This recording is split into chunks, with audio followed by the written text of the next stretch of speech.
Corría el año 1773, cuando en lo que hoy es Boston, en el estado de Massachusetts, surgió un evento muy curioso, una revuelta entre colonos y británicos que al principio pudo parecer irrelevante, pero en realidad fue la antesala de un movimiento más grande, una revolución. Acompáñame a descubrir esta historia.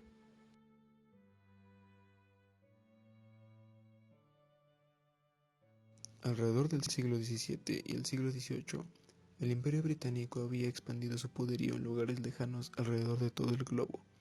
Las Indias Orientales se le denominó al subcontinente indio que albergaba una multitud de comerciantes europeos que estaban obsesionados con las riquezas de aquel lugar. Cosas como especias, telas o bienes de lujo eran las cosas principales a comerciar. En ese entonces el mercado estaba liderado por Portugal y España, hasta que en el año 1600 un grupo de empresarios británicos partieron a las Indias con el permiso de la corona tras haberle expuesto una idea que los convenció para poder ganar el liderazgo y el monopolio del comercio, y lo lograron. Así fundaron la Compañía Británica de las Indias Orientales. El Imperio Británico comerciaba con muchos productos entre sus territorios, y uno de ellos era el famosísimo té, aquel de origen chino que se había popularizado tanto como el azúcar, que pasaba por aranceles en la monarquía para llegar a sus colonias en América. Y aquí es cuando reluce algo distinto. En dichas colonias surgieron manifestantes en contra del imperio, pues estaban sumamente disgustados por las decisiones que tuvieron de imponerles nuevos o más elevados tributos sin consultar antes al Parlamento de Westminster. Tributos en forma de leyes como la Ley del Sello de 1765 o las leyes de Townshend en 1767. Por ello, muchos contrabandistas disgustados empezaron a comerciar productos como el té con otros países como Holanda y otros Países Bajos.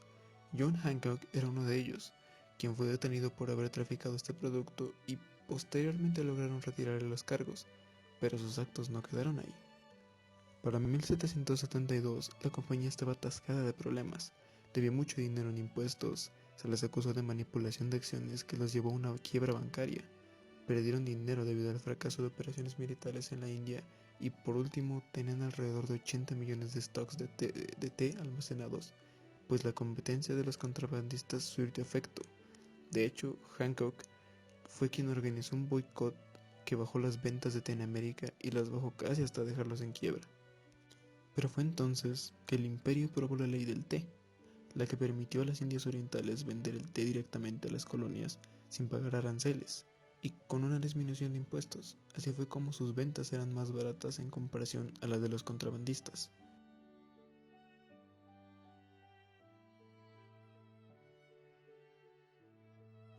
En el territorio de las colonias en América, surgió un grupo de colonos que peleaban por defender sus derechos y por estar en contra de los abusos de la monarquía. Estos se denominaron los Hijos de la Libertad. Este grupo se había manifestado durante cierto tiempo en las ciudades como Nueva York, Filadelfia o Boston, desde zonas céntricas hasta zonas periféricas, donde poco a poco se unieron cada vez más personas a las protestas. El 16 de diciembre de 1773, una de esas manifestaciones se había estado llevando a cabo en la Old South Meeting House de Boston, la más grande de todas esas manifestaciones, pues contaba con más de 8,000 manifestantes. De esa multitud se separaron aproximadamente 150 personas, que bajo un plan se disfrazaron como los indios Mohawk y se dirigieron al puerto de Griffin, donde se encontraban los barcos Dartmouth, Beaver y Eleanor, que portaban grandes cargamentos de té a bordo.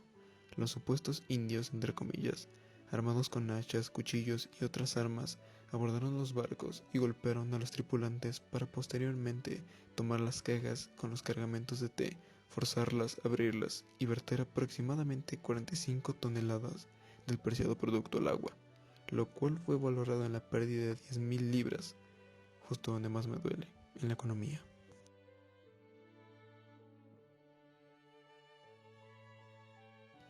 Tras aquel suceso, el puerto fue cerrado y el gobierno inglés impuso nuevas leyes para controlar a los manifestantes, como las Intolerable Acts o leyes intolerables, también llamadas leyes coercitivas o leyes punitivas.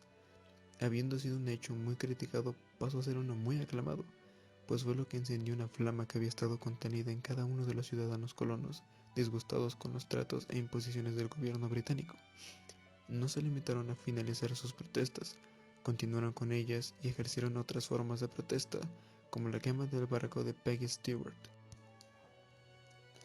Poco a poco las ciudades fueron sumándose al movimiento, al mismo tiempo que el gobierno aumentaba la seguridad militar para controlarlos, pero no lograron frenar lo que pronto se convirtió en una guerra, la guerra de independencia de las 13 colonias por independizarse de aquel imperio británico.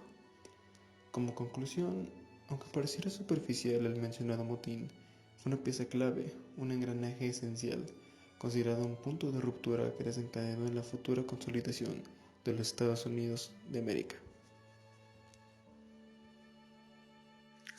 Muchas gracias por ver el video, me ayudaría mucho si lo comparten o dan un like. Y por último, buenos días, buenas tardes o buenas noches.